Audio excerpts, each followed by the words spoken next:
And there we go. How you guys doing? Hey man, we only had 2 days to do sound check. Give us a break. I mean, come on, we can't get it all done. I appreciate you guys being here. We have a couple options. One, I can do a bunch of really fast Nito burrito chops for an hour straight, and then when it's over, I can drop my sticks and walk out the door and be like, deal with it, punks. Or I can do some Nito burrito chops for a half an hour and then still have a half hour to explain to you guys what I did. So, A or B? B! We're going B. Okay, thank God, because I can't do A. I really can't do chops for an hour. So I'm glad you picked B. But, you know, this is an open forum. This is not a drum clinic where you know, I've been to clinics when I was a kid, and I still go to clinics. I'm still a student. And I'd go, and the drummer would come out, and he would technically, kind of like a dog, just urinate on my head to mark his territory, and then he'd just leave. And I was like, what just happened? Like, he'd just go like, bam, what up? And then he was gone, and I was like, I'm just going to quit. Like, I was so not inspired. And I want this to be the opposite. It's 1 o'clock in the afternoon. I want you to leave here and go practice. I want you to be excited, like I can't wait to get to my kit, and the wife's just going to have to deal with it because I'm getting in some licks. So we're going to talk about everything today. If you guys have questions, raise your hand. Like, this is not just kind of me talking to you. This is us as drummers hanging out. You should be looking around thinking, are there really this many drummers in Houston? And there's probably a lot more. You have a decision to make right now. Either the people that are sitting next to you are your competition, or they're your friends. And if they're your competition, you're going to lose in that competition, because you'll always find somebody better than you. But if you think about it in a more simple way, if this is a timeline, right here, this is the day we all started playing drums. And right here, this is Buddy Rich.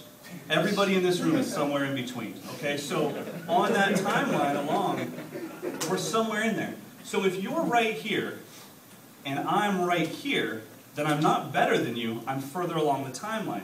It's my job to go back in time to where you are and think about how my limbs felt at that time and what I was doing to break through the barriers and get to the next point. And that's all of our jobs. I mean, I've taken that job very literally, and I want to do that for the world. But when you see somebody, don't think like, oh, that guy's so much better than me. No, he's not. He's just further along the timeline than you. You will get there eventually. And where you are right now, that's where that guy used to be. Now, maybe that guy forgot that time, but there was a time where if I did this, oh, I was like, what's up? Drumming genius. Like, because that's all I could do. I was 5. What do you want from me? I was stoked to do that. So when I see somebody that's 37 and he goes like this,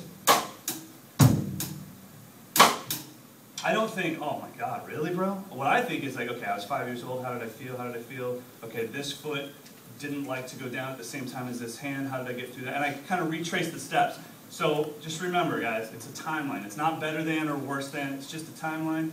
And I think of it more like I'm an archaeologist, and I'm going on these finds, and I'm finding these digs. And when you see me play something, you're not asking like, hey, that's better than me, how did you do that? You're really saying like, hey, can you take me to your dig site so that I can discover that same dinosaur bone? I go, yeah, man, come on. I'll show you exactly where it is, and I'll show you how I found this dinosaur bone to add to my collection in my archaeology site.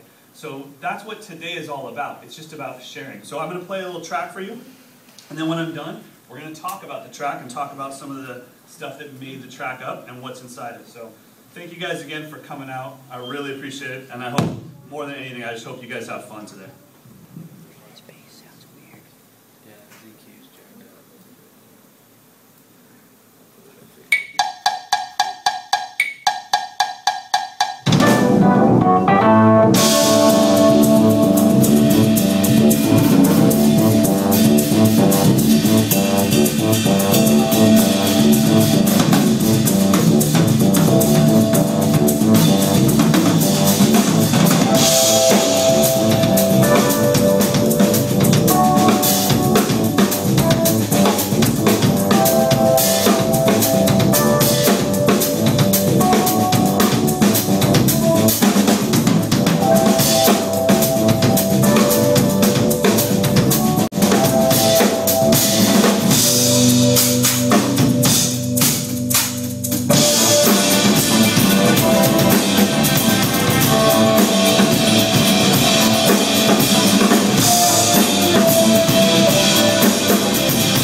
should go over there in the corner and just sit on the floor on your bed and film it.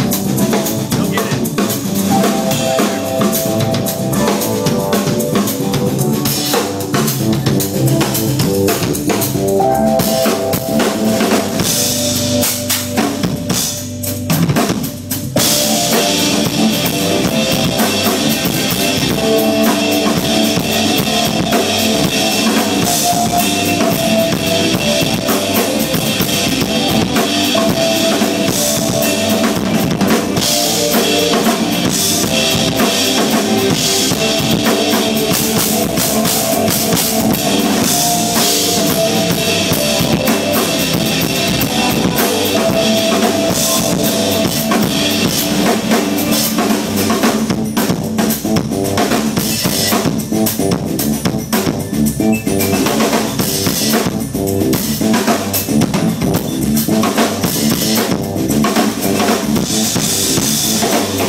We had 2 days to sound check, but we're still working on it.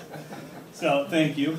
How did it sound when the drumming was going on? Was it all good? Awesome. Yeah. Then give it up to the guys that did sound. Come on. Honestly, we worked really hard on the sound of the drums, so vocal mic was kind of dead last. It was like, look, if I have to, I could shout. So let's talk about that. The first thing we got to talk about is the time signature. So, you know, that song was in an odd time signature. I was going to walk with this, so I'm not going to walk.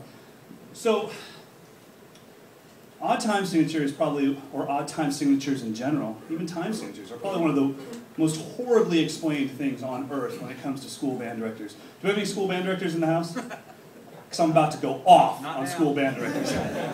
Not anymore. All right. Now, keep in mind, I'm going off on Sacramento, California school band directors. Texas, you guys actually have marching band. We don't. We have a dude that we slap a snare drum on, and we're like, just go out there and let the football guys tackle you. So, you guys are more into music than we are. But here's how time signatures were explained to me, and this might be really familiar to you. I'm in 4th grade school band, first year of drumming. I see a bunch of notes that I don't understand, and then I see 2 numbers at the beginning of the chart that I definitely don't understand. So I raise my hand. Mr. Baker. Yes, Mr. Johnson. What's these 2 little diddly bobs at the beginning of the piece? Well, Mike, that's the time signature. What does that mean? And he says, well, the time signature tells you what time you're in. Still lost. A little more clarification, Mr. Baker. Obviously, my voice wasn't this deep. I was in 4th grade, but I was saying the same things. And he said, okay, well, the top number tells you how many beats are in a measure. And the bottom number tells you what type of beat gets the count. Right on. Well, the chick that was hot in the front row, she was playing flute. She had like the new braces with the pink rubber bands and the Swatch watch. She looked like she got it. So I wasn't about to admit that I didn't understand what he said. So I go, okay, we're good to go. And I looked at the other drummers, you know, dude on bass drum with his knee on it, and suspended cymbal guy, and tambourine kid that has no talent. So he's just over on tambourine. I'm like, what the hell does that mean? And he's like, dude, just count to 4. Okay, sounds good. I'll count to 4. Get all the way through elementary school. Now I'm in junior high. And I see a new time signature, 6/8. I haven't seen this one before. Mr. LaFranchi, what does this 6/8 thing mean? Well, Mike, that's the time signature. The top number is how many beats are in a measure. The bottom number is what type of beat gets the count. Well, she got her braces off now, so now she's wicked hot.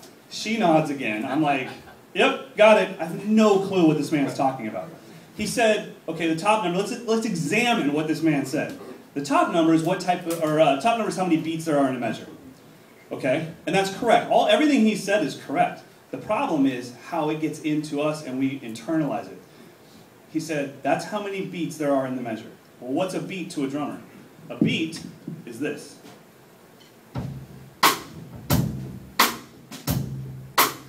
Okay, now this is 6/8, so I'm thinking 1, 2, now 5 more of those and I'll be done with the first bar. I'm like, that can't be right. Something's going wrong with the math here. And then he said, what type of beat gets the count? Should it be this type of beat? My pussy's on Broadway. Is it that type of beat that gets the count? Is it like a Charleston? Is that, I'm so lost by what these two men have said to me. So let me break it down for you. Each number means something different. The top number is the simple number. It's how high to count. That's all it means. If it says 4, count to 4. It says 9, count to 9. It says 10, count to 10. It says 2 billion, count to 2 billion. That's all it says, and there are no rules for the top number. The top number can be anything. So when I see it says 9, okay, I'm counting to 9. But what I don't know, let's say it says 5. I'm counting to 5. Okay, I'm going to count to 5. What I don't know is how fast should I count to 5. Should I count 1, 2, 3? Should I count 1, 2, 3, 4, 5? 1, 2, 3, 4, 5. 1. Should I count 1, 2, 3, 4, 5? 1, 2, 3, 4, 5. 1, 2, 3, 4, 5. Should I count 1, 2, 3, 4, 5? 1, 2, 3, 4, 5. 1, 2, 3, 4, 5. It's not really a dance track. So that's what the bottom number tells you. They should rename the explanation or redefine it. The top number tells you how high to count. The bottom number tells you how fast to count. Okay, the bottom number has to be related to one of our subdivisions. Quarter notes is the number 4. Eighth notes is number 8. And 16th notes is the number 16. That's what will be on the bottom of a time signature. 4, 8, or 16. So if I start here, and it says 5, 4. Well, I know that I'm going to count to 5, and the 4 says I'm going to count at the speed of quarter notes. Well, what are quarter notes to this? Bop, bop, bop, bop, bop. So now I just count to 5 at that speed. 1, 2, 3, 4, 5. 1, 2, 3, 4, 5. 1, 2, 3, 4, 5. 1. Okay? Now what if the bottom number is 8? Well, then I think, what are eighth notes to this? Da, da, da, da, da, da, da, da. 1, 2, 3, 4, 5. 1, 2, 3, 4, 5. 1, 2, 3, 4, 5. 1, 2, 3, 4, 5. All right? What if the bottom number is 16? Da, da, da, da, da. Those are 16th notes to this. Da, da, da, da, da, da, da, da, da, da, da, da, da. 1, 2, 3, 4, 5. 1, 2, 3, 4, 5. 1, 2, 3, 4, 5. 1, 2, 3, 4, 5. 1, 2, 3, 4, 5. Okay, so that's when a bass player's like, yo, man, this track's in 7. Right on. What if I'm going 1, 2, 3, 4, 5, 6, 7? While he's going 1, 2, 3, 4, 5, 6, 7. It's not going to work. It'll work every once in a while. Like every 32 minutes we'll go kabing. All right. Let's start that over again. Bass player guy. So, you know, I have to go, hey, Berkeley grad, what's the bottom number? I know we're in 7. I'm on it. 7, 8, 7, 16, 7, 4.